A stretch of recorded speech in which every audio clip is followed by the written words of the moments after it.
I recently wrote an article that discusses the processes of the brain in trust. And I'd like to build on that a little bit in this video by explaining a certain process or a model of something that each of us experience regularly in our lives, that as we become aware of it, we can make better choices that will build trust in our relationships rather than damage them. I'd like to start this off with just quoting a couple of lines from the article that I wrote that'll kind of form a baseline for us. It says, when trust is damaged, neural networks and brain regions once associated with trust disengage and shut down. Areas of the brain formerly associated with positive emotions and acceptance toward the other person are replaced with animosity, suspicion, and resentment. I guess most of us know what it feels like to be on either side of that trust equation. So let me explain about this model, this pattern that we experience in our lives.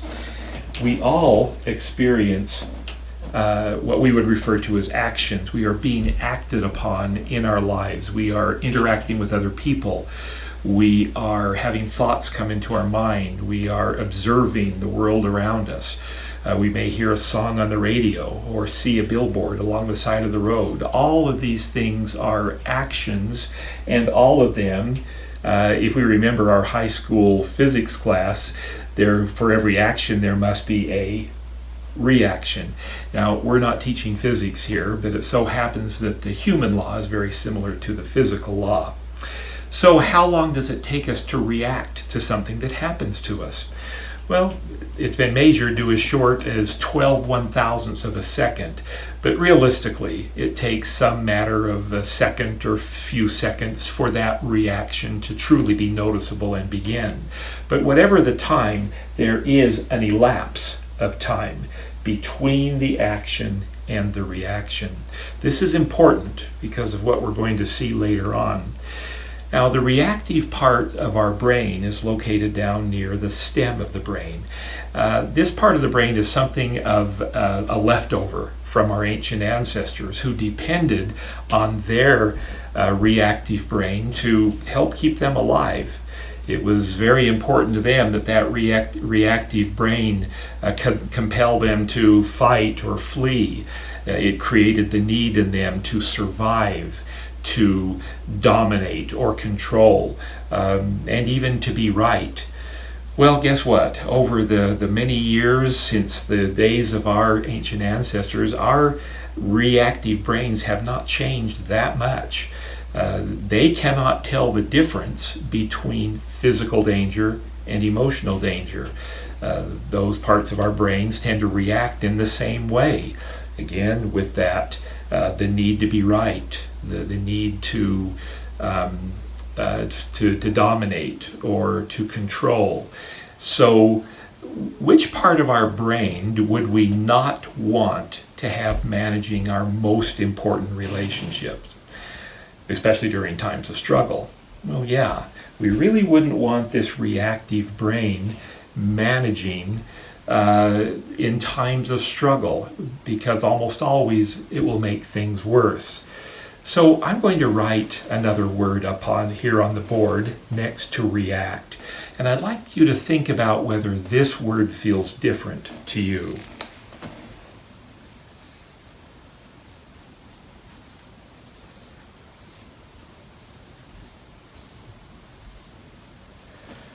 The word is response. Now, most people do tell me that this word does feel different than react. They think it feels more thought through. There's more consideration with this word. Actually, the responsive part of our brain, which is in the upper regions, the reasoning portions of our brain, does have the power to even think into the future, predicting what might the results be if I use this phrase or if I do this action. It can also help us to think into the past, remembering past experiences, which may help us to make better decisions and choices in the moment.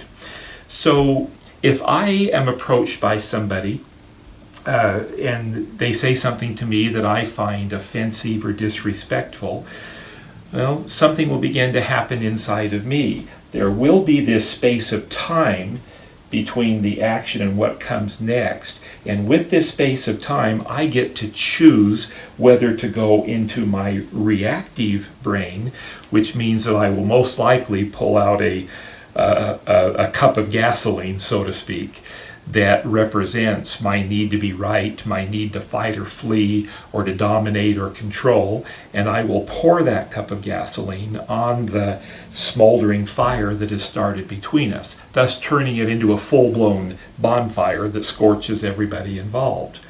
Or I can choose instead to go to the responsive part of my brain, where I can consider possibilities, where I can look for healthy ways to respond. For example, I could instead offer an olive branch to that person, representing my desire for peace. I could be willing to better understand their perspective. I could have a willingness to accept my part of the accountability and to seek solutions that will serve both of us. That's the difference between using my reactive brain, being swept away in the emotions of the moment, and those, again, some of those needs that I have, that my reactive brain tells me I have to fight or flee or dominate or win or whatever that might be, and instead do something that can build the relationship, that can build the trust, rather than further damage the trust and the relationship. As I make that choice to go to my responsive brain, an incredible thing opens up to me, a wonderful thing, and it's represented by a wonderful word I'm going to put on the board here. This little space of time represents something very, very powerful and meaningful for us. This represents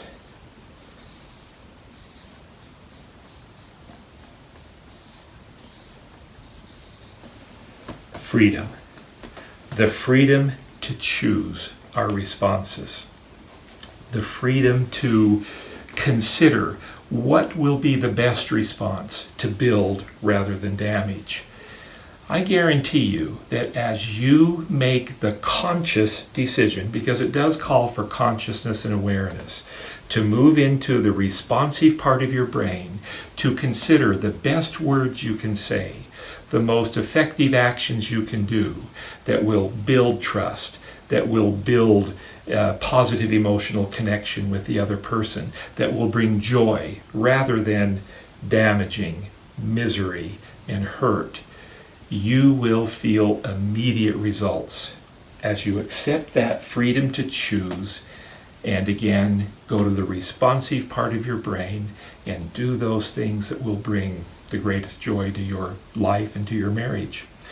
So take a few more minutes on our website. Look around.